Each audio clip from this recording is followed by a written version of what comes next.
बुजुर्गों के अनुसार सर्दी का मौसम से ठंड अगस्त सितंबर में शुरू हो जाती थी। दिसंबर में लोग रजाई और कोयले की अंगीठी का सहारा लेकर ठंड से बचाव करते थे, लेकिन पिछले दिनों में सर्दी के मौसम में कोहरा पड़ने से सूखी ठंड चल रही थी, जिस पर अब ठंड का असर भी कम था। 2 दिन की बारिश ने लोगों को ठंड का एहसास दिला दिया। लोगों द्वारा बारिश का आनंद लेते हुए घरों में बैठने को वह मजबूर हो गए। वहीं दुकानदारों द्वारा कोयले की अंगीठी लगाकर आग सेकने शुरू कर दिए गए।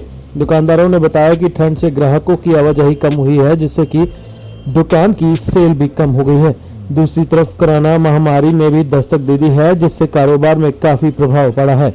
वहीं मौसम विभाग की तरफ से आने वाले समय में बारिश और बर्फबारी होने से ठंड बढ़ने के संकेत दिए गए हैं। वहीं बारिश पड़ने से बीमारी से राहत भी मिलने के आसार हैं। वहीं किसानों के लिए यह बारिश को लाभदायक बताया जा रहा है। देखिए लुधियाना से ईशान चनेजा की रिपोर्ट।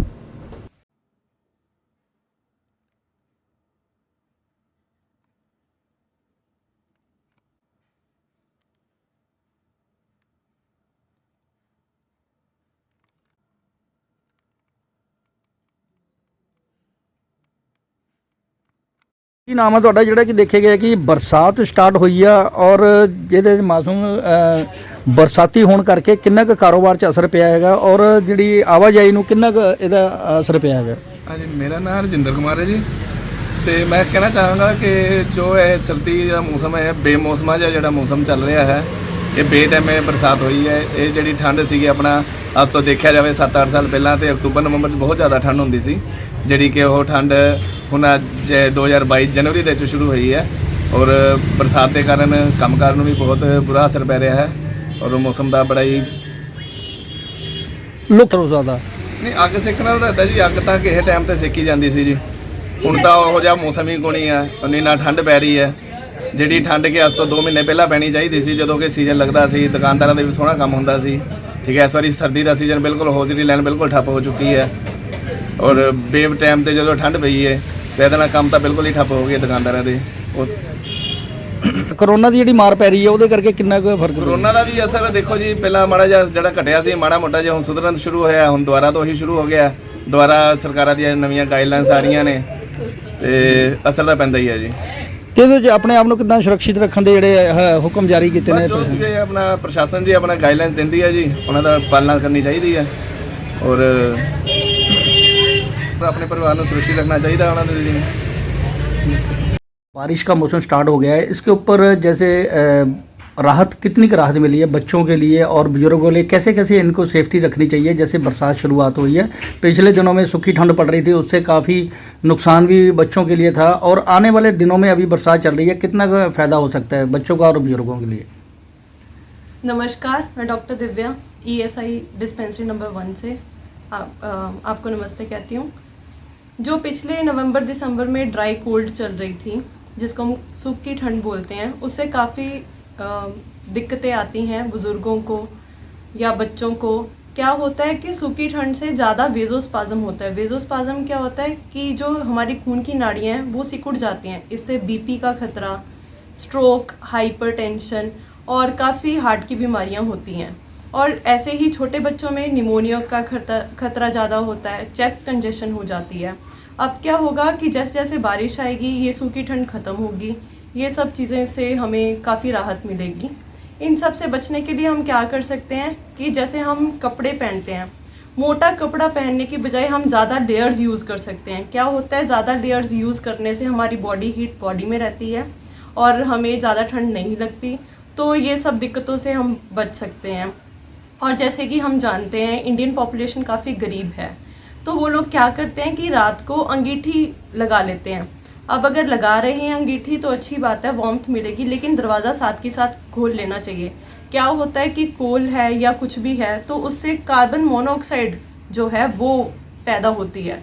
कार्बन मोनोऑक्साइड होगी रूम में तो फिर ब्लड में जो ऑक्सीजन है वो कम जाएगी। ब्लड में ऑक्सीजन कम जाएगी तो ब्रेन को ऑक्सीजन कम मिलेगी और ब्रेन को ऑक्सीजन कम मिलेगी तो बंदा अनकॉन्शियस हो जाएगा, फिर उससे डेथ भी हो सकती है।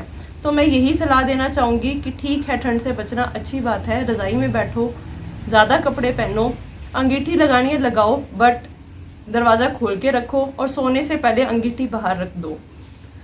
जैसे ये कोरोना महामारी के चल रहा है, प्रशासन की तरफ से हिदायत है, आपकी तरफ से क्या गाइडलाइंस दी जा रही है कि कोरोना से बचाया जा सके? देखिए, कोरोना की तो सेम गाइडलाइंस रहेंगी कि मास्क पहन के रखो, ज़्यादा भीड़ वाली जगह पे मत जाओ, अपनी सारी प्रिकॉशंस फॉलो करो, यही कहूँगी मैं।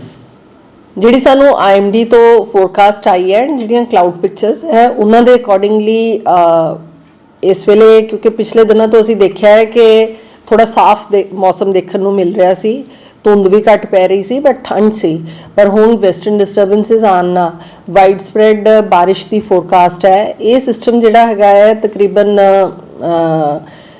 4 ਤਰੀਕ ਤੋਂ 4 ਜਨਵਰੀ ਤੋਂ ਐਕਟਿਵ ਹੋ ਜਾਏਗਾ ਐਂਡ ਫਿਰ 4 ਤੋਂ ਸਟਾਰਟ ਹੋ ਕੇ 5 ਤੇ 6 ਨੂੰ ਬਾਰਿਸ਼ ਹੈ, ਫਿਰ ਵਿੱਚ ਥੋੜਾ ਕਲੀਅਰ ਹੋ ਕੇ, ਪਰ ਨਾਲ ਹੀ ਉਹਦੇ ਫਿਰ ਇੱਕ ਲਗਾਤਾਰ ਹੋਰ ਵੈਸਟਰਨ ਡਿਸਟਰਬੈਂਸ ਆ ਰਹੀ ਹੈ। ਸੋ 2 ਲੋ ਪ੍ਰੈਸ਼ਰ ਸਿਸਟਮਸ ਆ ਰਹੇ ਆ ਨਾਲ ਦੇ ਨਾਲ। ਇਸ ਵਾਰੀ ਵਾਈਡ ਸਪਰੈਡ ਰੇਨਫਾਲ ਇਸ ਕਰਕੇ ਵੀ ਹੋਏਗੀ ਕਿ ਅਰੇਬੀਅਨ ਸੀ, ਜਿਹਨੂੰ ਅਸੀਂ ਅਰਬ ਮਹਾਸਾਗਰ ਕਹਿੰਦੇ ਆ, ਉਹਦੇ ਤੋਂ ਵੀ ਇਹਨੇ ਮੋਇਸਚਰ ਲੈਣਾ ਹੈ। ਸੋ ਇਹ ਮੋਇਸਚਰ ਲੈਣਾ ਹੈ ਕਿ ਪੂਰੇ ਪੰਜਾਬ ਭਰ ਦੇ ਵਿੱਚ ਵਾਈਡ ਸਪਰੈਡ ਬਾਰਿਸ਼ ਹੋਏਗੀ। ਕਈ ਥਾਵਾਂ ਤੇ थोड़ी ज़्यादा बारिश भी हो सकती है, हैवी रेनफॉल भी हो सकती है, बट वैसे ज़्यादातर लाइट टू मॉडरेट रेनफॉल है। किते किते गड़ेमारी भी हो सकती है एंड गरज चमक के नाल छिट्टे पैणगे एंड नवंबर दिसंबर महीना क्योंकि ड्राई गया, सो इस करके जिहड़ी बारिश है इस वेले सुक्की ठंड जिहड़ी चल रही सी उहदे तो लोकां नूं राहत मिलेगी। ਜਿਹੜੀਆਂ ਸਾਡੀਆਂ ਫਸਲਾਂ ਨੇ ਉਹਨਾਂ ਵਾਸਤੇ ਸਰਦ ਰੁੱਤ ਦੀ ਜਿਹੜੀ ਫਸਲ ਹੈਗੀ ਹੈ, ਕਣਕ ਹੈ, ਉਹਦੇ ਵਾਸਤੇ ਬੜੀ ਅੱਛੀ ਅਨੁਕੂਲ ਹੈ ਐਂਡ ਇਸ ਵੇਲੇ ਜਿਹੜੀ ਬਾਰਿਸ਼ ਹੋਏਗੀ ਉਹ ਸਾਡੀ ਕਣਕ ਦੀ ਫਸਲ ਵਾਸਤੇ ਲਾਹੇਵੰਦ ਹੋਏਗੀ, ਕਿਉਂਕਿ ਕਿਸਾਨ ਵੀਰਾਂ ਨੂੰ ਫਿਰ ਇਰੀਗੇਟ ਕਰਨ ਦੀ ਲੋੜ ਨਹੀਂ ਪਏਗੀ ਜਿੱਥੇ ਕਿਤੇ ਬਾਰਿਸ਼ ਹੋ ਜਾਏਗੀ। ਸਬਜ਼ੀਆਂ ਵੀ ਜਿਹੜੀਆਂ ਨੇ ਉਹਨਾਂ ਨੂੰ ਵੀ ਇਹ ਬਾਰਿਸ਼, ਕਿਉਂਕਿ ਲਾਈਟ ਰੇਨਫਾਲ ਹੋਏਗੀ, ਸੋ ਲਾਹੇਵੰਦ ਹੋਏਗੀ। ਮੈਮ ਬਰਸਾਤ ਤੋਂ ਬਾਅਦ ਟੈਂਪਰੇਚਰ ਕਿੰਨਾ ਕੁ ਡਾਊਨ ਜਾਏਗਾ? ਇਹਨਾਂ ਦਿਨਾਂ ਦੇ ਵਿੱਚ ਸਾਡੇ ਜਿਹੜੇ ਦਿਨ ਦੇ ਤਾਪਮਾਨ ਹੈ ਉਹ ਤਕਰੀਬਨ 18, 19 ਜਾਂ 20 ਡਿਗਰੀ ਸੈਲਸੀਅਸ ਚੱਲ ਰਹੇ ਨੇ ਤੇ ਰਾਤ ਦੇ ਤਾਪਮਾਨ ਜਿਹੜੇ ਆ ਉਹ 4 ਤੋਂ 6 ਡਿਗਰੀ ਦੇ ਦਰਮਿਆਨ ਨੇ। ਜਦੋਂ ਸਿਸਟਮ ਪਾਸ ਹੋ ਜਾਏਗਾ ਉਹਦੇ ਬਾਅਦ ਜਿਹੜੇ ਰਾਤ ਦੇ ਟੈਂਪਰੇਚਰ ਹੈਗੇ ਆ ਉਹਨਾਂ 'ਚ ਥੋੜੀ ਗਿਰਾਵਟ ਹੋਏਗੀ, ਬਟ ਵੈਸੇ ਸਾਡੇ ਜਿਹੜੇ ਇਸ ਵੇਲੇ ਟੈਂਪਰੇਚਰ ਚੱਲ ਰਹੇ ਆ ਉਹ ਨੀਅਰਲੀ ਆਪਟੀਮਮ ਨਾਰਮਲ ਰੇਂਜ 'ਚ ਚੱਲ ਰਹੇ ਹੈਗੇ ਆ।